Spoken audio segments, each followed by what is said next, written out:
오늘 설교는 주제가 사랑입니다. 다 여러분 본문을 읽으셨으니까 아실 겁니다.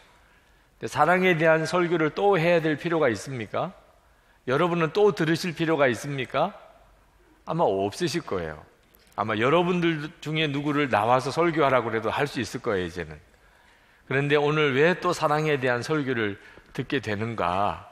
물론 로마서 본문을 따라오다 보니까 오늘 본문이 사랑에 대한 주제이지만 우리가 사랑에 대해서 많이 알고만 있지 여전히 사랑만 하며 사는 자가 되지 못하고 있기 때문입니다. 그러므로 오늘 하나님이 은혜 주실 것은 사랑에 대해서 아주 특별한 말씀을 듣는 것이 아니고 여러분의 마음에서부터 이제는 정말 사랑하며 살아야 되겠다 하는 뜨거운 마음이 일어나게 되기를 기도해 주시기 바랍니다. 예수님께서 누가 진짜 예수님의 제자냐? 서로 사랑하는 사람이라고 그랬습니다. 요한복음 13장 35절에 말씀하시기를 너희가 서로 사랑하면 이로써 모든 사람이 너희가 내 제자인 줄 알리라. 여러분, 이 말씀은 굉장히 중요한 말씀입니다. 하나님의 자녀들 또 주님의 제자는 하나님의 계명을 잘 지키는 사람입니다. 하나님의 계명은 간음하지 마라, 살인하지 마라, 도둑질하지 마라, 남의 것 탐내지 마라, 그 외에 여러 가지 하나님의 계명들을 지키는 걸 말하는데 그 많은 하나님의 계명들을 어떤 기준으로 잘 지켰냐 못 지켰냐를 보겠느냐 하는 거예요. 하나님 앞에 가면 도대체 무슨 시험을 볼까요?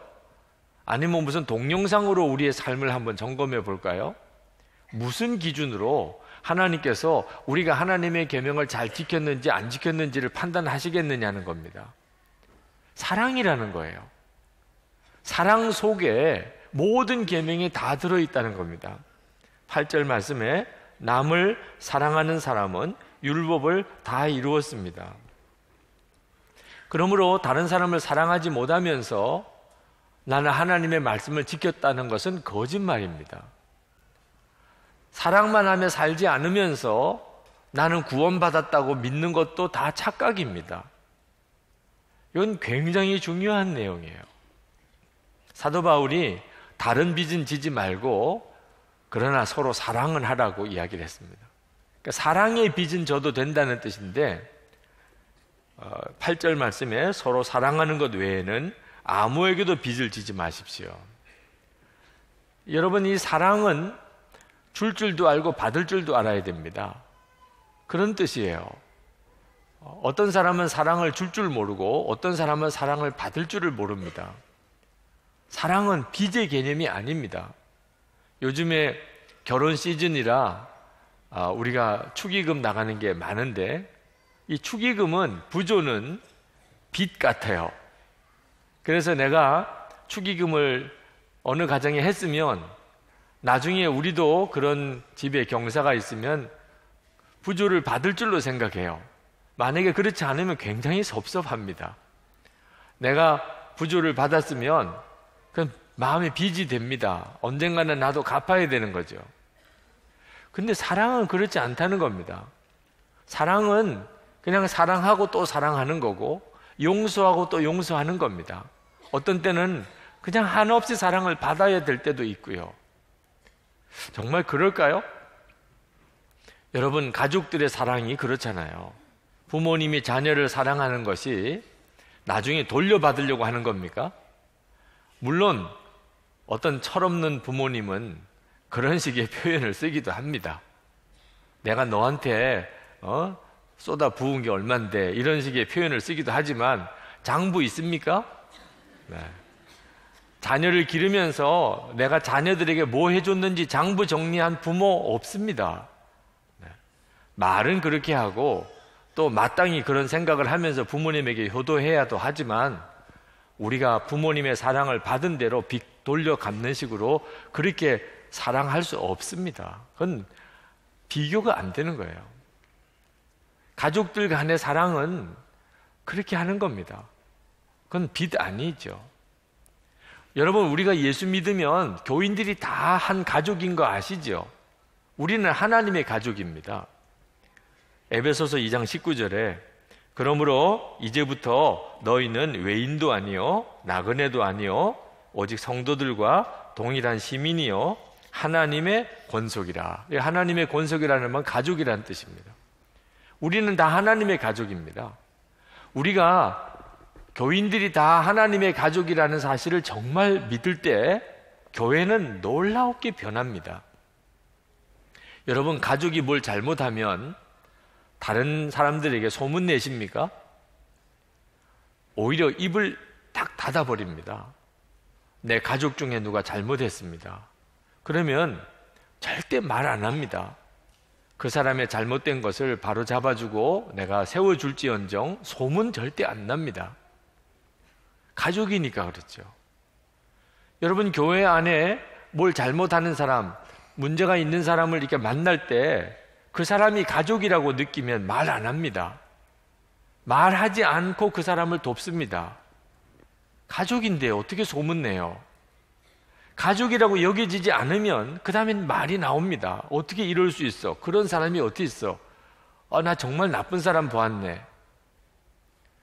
여러분이 교회 안에서 만나는 교인들을 나의 아버지와 삼촌이고 형이고 누이고 그렇게 여러분이 진짜 보게 된다면 우리는 사랑하면서 정말 천국 공동체를 경험할 수 있습니다. 어떤 분들은 목사님 어떻게 교인들을 가족처럼 여기란 말입니까? 라고 말씀하는 분들도 있는데 눈이 안 열려서 그런 겁니다. 육신의 가족은 길어야 100년도 함께 못 삽니다. 그런데 내 안에 예수님이 계시고 저 사람 안에도 주님이 계시고 그래서 하나님의 가족이 된 우리들은 영원히 함께 사는 그런 하나님의 가족입니다. 진짜 가족인 거죠. 우리가 이 눈이 뜨이게 되어야 비로소 우리는 예수를 믿는 사람입니다. 그때의 교회 공동체는 정말 천국과도 같습니다. 하나님이 우리에게 이런 교회 공동체를 주시는 것은 그래야 세상을 견뎌내고 이겨낼 수 있기 때문입니다. 여러분, 하나님의 율법을 지키는 것은 성도들의 마땅한 본분입니다. 살인하지 마라, 간음하지 마라, 도둑질하지 마라, 남의 것 탐내지 마라. 그 외에 하나님의 계명들이 많은데 이 계명들을 지키는 것은 마땅히 우리가 해야 되는 일이지만 거기에 사랑이 빠져버리면 율법주의라고 말을 하게 됩니다. 이 율법주의는 우리가 신앙생활을 하면서 가장 경계해야 되는 겁니다. 믿음이 좋은 것처럼 보이면서 사실은 가짜입니다. 우리 신앙생활에 가장 큰 위기를 가져오는 겁니다. 사랑이 빠져버릴 수 있어요. 하나님의 계명을 지키는 것. 하나님의 계명을 아무리 열심히 잘 지키려고 그래도 사랑이 빠져버리면 그건 아무것도 아닙니다.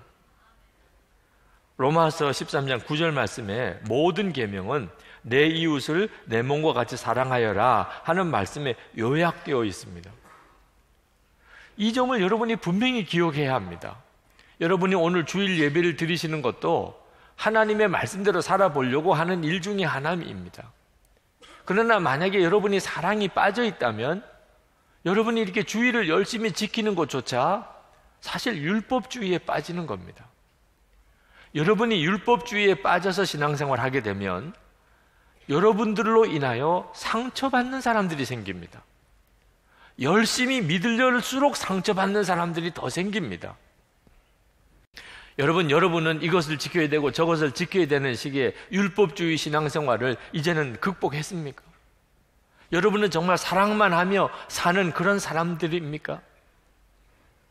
우리는 바깥에 나가서 사람들에게 화를 내는 것에 대해서는 굉장히 조심스러워합니다. 그랬다가는 여러 가지 어려운 일이 생기니까.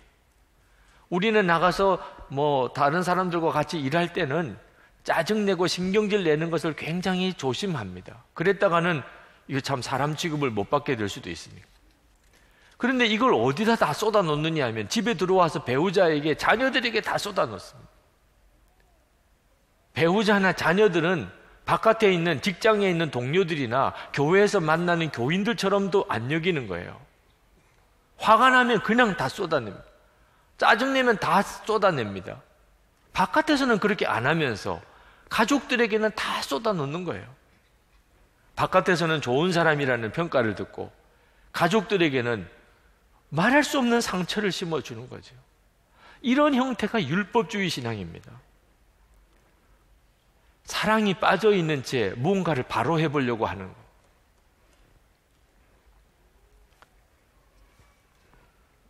부모의 애정을 충분하게 받지 못하면 그러면 성숙하게 사랑을 분별을 못합니다.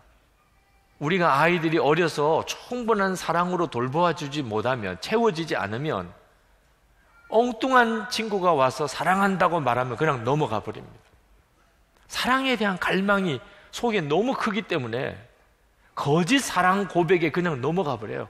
우리 자녀들이 얼마나 이런 형편에 처해져 있는지 모릅니다.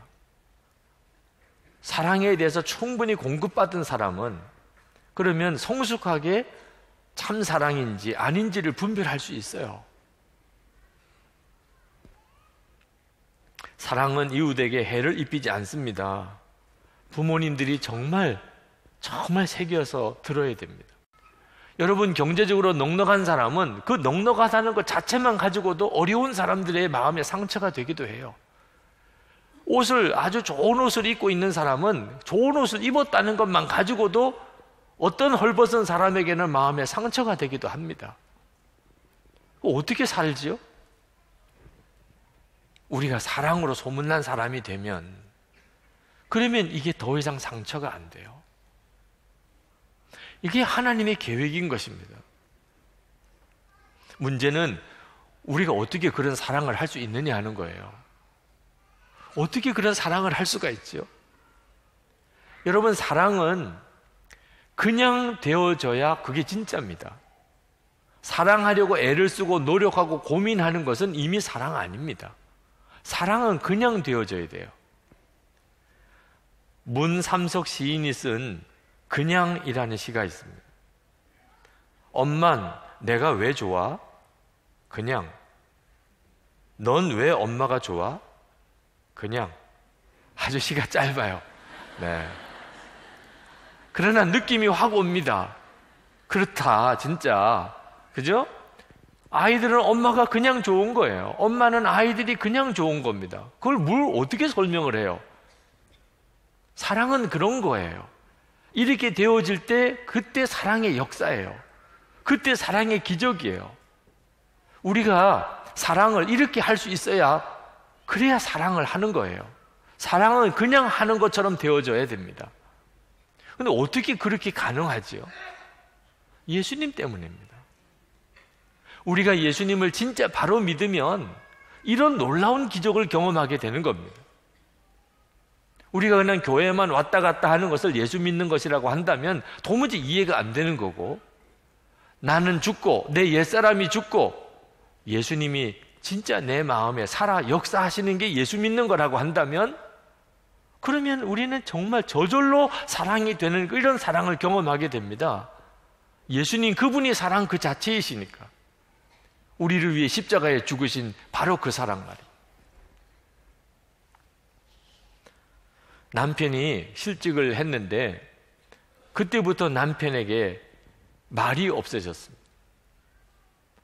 아내가 어떻든지 남편의 마음을 좀 돌이켜보고 기분 전환도 시켜보고 또 새로운 의욕도 갖게 해보고 싶은데 남편이 말을 안 하는 거예요. 한 달을 말을 안 합니다. 2달을 말을 안 합니다. 아내가 속이 타기 시작했어요. 이러다가 남편이 실직만 한 게 아니고 완전히 폐인이 될까봐 너무너무 두려운 거예요. 6개월을 말을 안 하는 거예요. 아무 말을 안 하는 겁니다. 아내가 편지지를 꺼내서 편지를 썼습니다. 당신이 자랑스러운 이유. 실직을 했지만 여전히 당신은 내 남편이고 당신이 자랑스러운 이유. 1, 2, 3, 무려 51번까지를 썼어요. 당신이 여전히 자랑스러운 이유. 그리고 그것을 써서 남편에게 보냈습니다. 남편이 아내가 준 그 긴 편지를 읽었어요. 그리고는 눈물을 흘리면서 웃었다고 그랬어요. 6개월 만에 말문이 열렸습니다. 여러분, 아내가 남편을 정말 사랑해서 그 남편의 낙심을, 낭망을 바꿔 주려고 그렇게 전심을 다하면 이런 역사가 일어났듯이 우리 안에 오신 예수님이 우리를 못 바꾸시겠어요? 우리 힘으로는 사랑 못하지만 우리는 예수님을 생명으로 나의 왕으로 모시고 사는 사람이라니까. 내 안에 오신 예수님이 나를 사랑하는 사람으로 못 바꾸시겠냐 말이에요. 홍해를 누가 갈랐나요? 하나님이 갈르셨어요. 오병이어의 기적은 누가 하셨나요? 예수님이 하셨어요. 우리 안에 그 예수님이 와 계신 거잖아요. 내 옛사람은 예수님과 이미 죽었고 이제는 예수님이 내 안에 오셨고 내 왕이라고 내가 믿고 나갈 때 주님이 사랑하게 만드시는 거예요.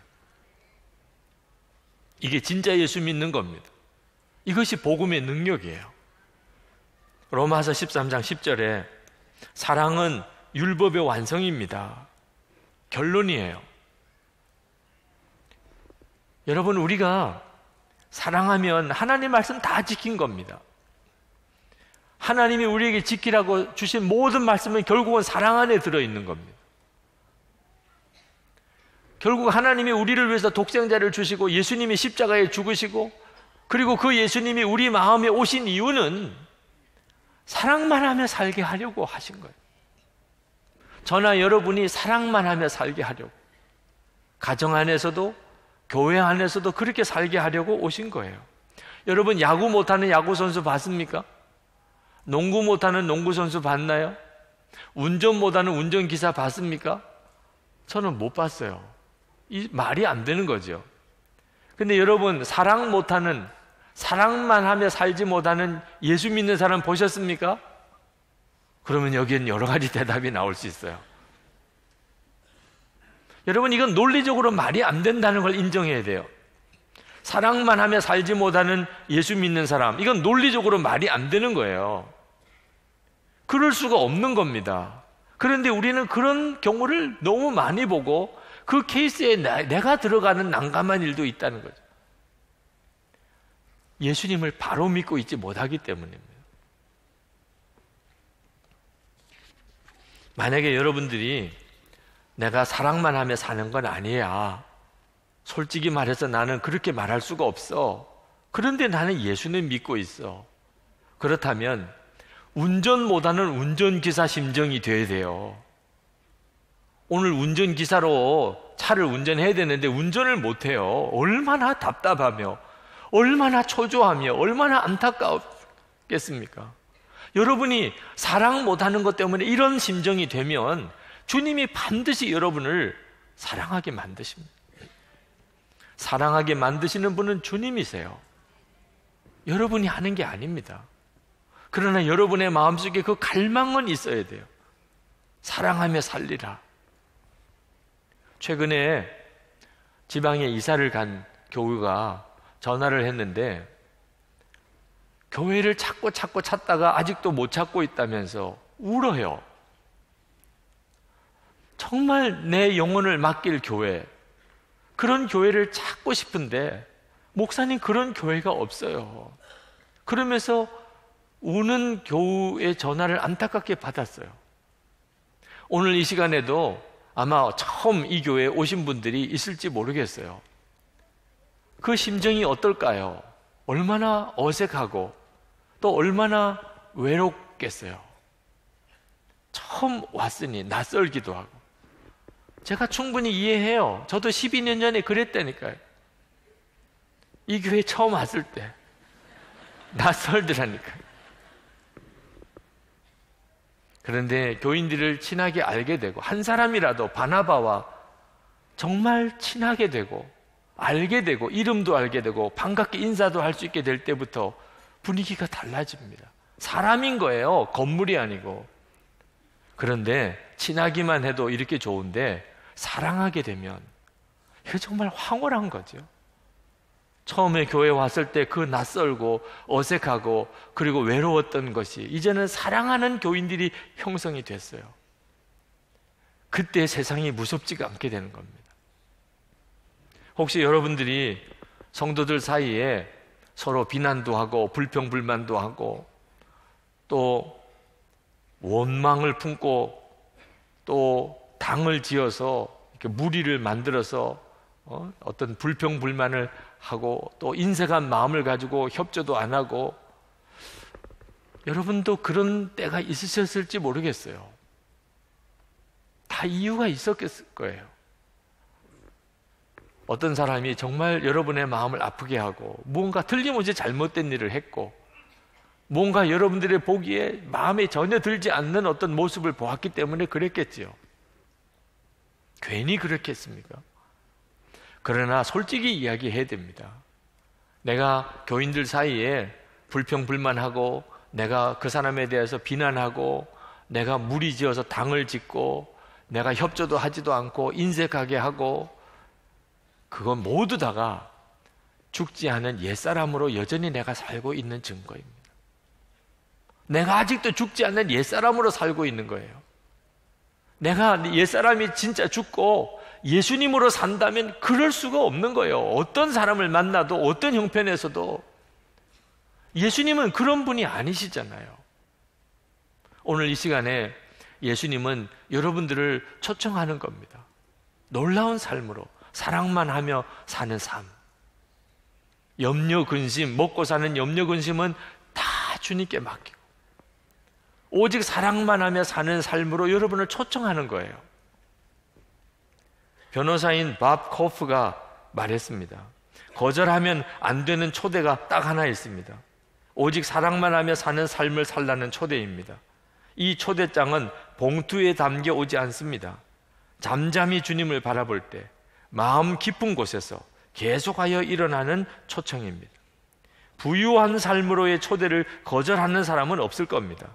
하지만 사랑으로 충만한 삶을 살라는 초대를 거절하는 사람은 많습니다. 더 놀라운 삶인데 말입니다. 지금 당장 살 수 있는데 말입니다. 저는 오늘 여러분들이 설교를 듣고 그냥 흘려 지나 보낼까 봐 사실 좀 걱정입니다. 늘 그런 분들을 많이 봤거든요. 언제쯤 여러분은 사랑만 하며 사는 삶으로의 초대에 응하시겠습니까? 여러분, 오늘 절대 놓치지 마시기 바랍니다. 사랑하게 만들어주신 분은 주님이세요. 그러나 사랑만 하며 사는 삶으로의 초대를 여러분이 받아들이는 일은 여러분이 해야 합니다. 주님, 제가 그렇게 살고 싶습니다. 운전 못하는 운전기사의 심정으로 주님, 저를 사랑만 하며 살게 해주세요. 여러분이 진심으로 기도하면 구하라 그러면 주실 것이다. 구함이 아니니까 하나님이 주시지 못하는 거예요. 이 시간에 기도하겠습니다. 여러분이 정말 마음으로 구하세요. 사랑만 하며 살게 해주세요. 사랑 안에 하나님이 주신 모든 계명이 다 들어있다고 그랬는데 주님, 제가 그렇게 사랑만 하며 살고 싶습니다. 가족들에게, 내 교우들에게, 내가 직장에서 일터에서 만나는 모든 사람들에게 하나님 정말 사랑만 하며 살게 해주세요. 나머지는 다 주님께 맡깁니다. 기도하겠습니다. 은혜와 사랑에 충만하신 하나님,